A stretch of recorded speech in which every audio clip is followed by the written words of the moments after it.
well-being of people appearing on MSNBC. Over the weekend, that channel suffered a spasm of hallucinations worthy of the Salem witch trials. Actually, it's hilarious. You'll see it, and then Mark Steyn will respond. Next.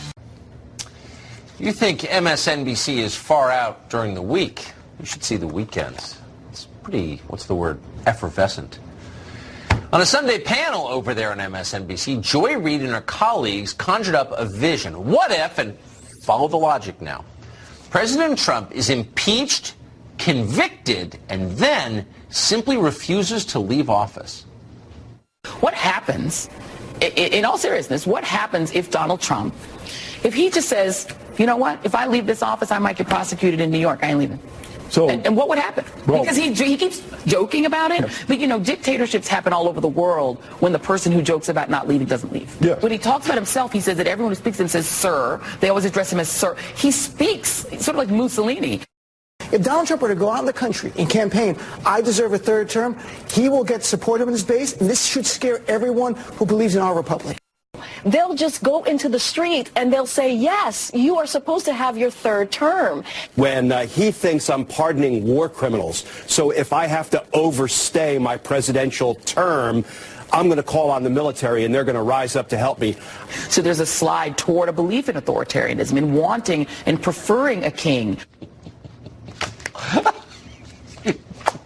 It's just too awesome. By the way, just rule of thumb, if you ever get a call from a booker at the Joy Reid MSNBC Weekend Show, take it as the insult it's meant to be. It's really the lowest level. So just to be clear, as a factual matter, though, since this is a news channel, Trump has never threatened to refuse to leave office if he's convicted in an impeachment trial, which of course he won't be. He definitely has not threatened to launch a military coup. This is all part of the elaborate fantasy currently underway in Joy Reid's head, the one where the FBI is investigating a plot where her computer was hacked, or whatever. In any case, it's a fantasy that others are eager to join. But it got weirder even than what we showed you. Joy Reid then went on to speculate about what would happen if Trump won re-election by having Russia rig the votes in Vermont. Let's say on election night, it's announced that Donald Trump won Vermont. And everyone knows that's not possible. But somehow, because we have outside influences that get involved in the election, that is the way that he claims that he won the election. What can the public do about it if they believe that the election was not legitimate? Look, is peyote legal in some parts of the southwestern United States? Apparently. Do you have to eat the buttons before hosting a show? No, you shouldn't. You just shouldn't. It's just wrong. Author and columnist Mark Steyn joins us tonight, having watched what you just saw. Mark, what do you make of that? Well, I laughed it off, but I gather that 37 town clerks in small Vermont towns with populations below 500, 37 Vermont town clerks have recently acquired dachas in Russia. So Putin may already have this sewn up. Joy Reid has finally figured it out. While the Democrats have been distracted investigating Trump for stealing the 2016 election, he's already stolen the 2024. Wait, so it's like a hopscotch theft. He's jumping over the current election to steal the next one. Yeah, and they just haven't figured it out.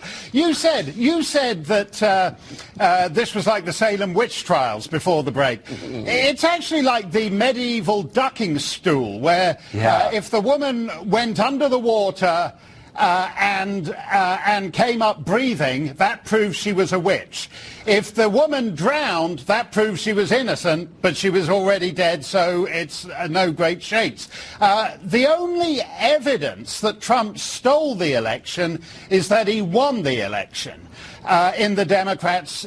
So the Democrats, for the Democrats, the only way that Trump can prove he's innocent on the ducking stool is actually to lose an election.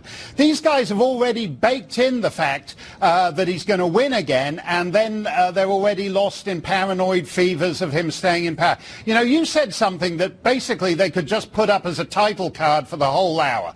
You said something a couple of weeks ago that the left always accuses the right of what they're doing. And that's exactly when Joy Reid talks about not accepting the result of the 2024 election, that's her 8 years on. It's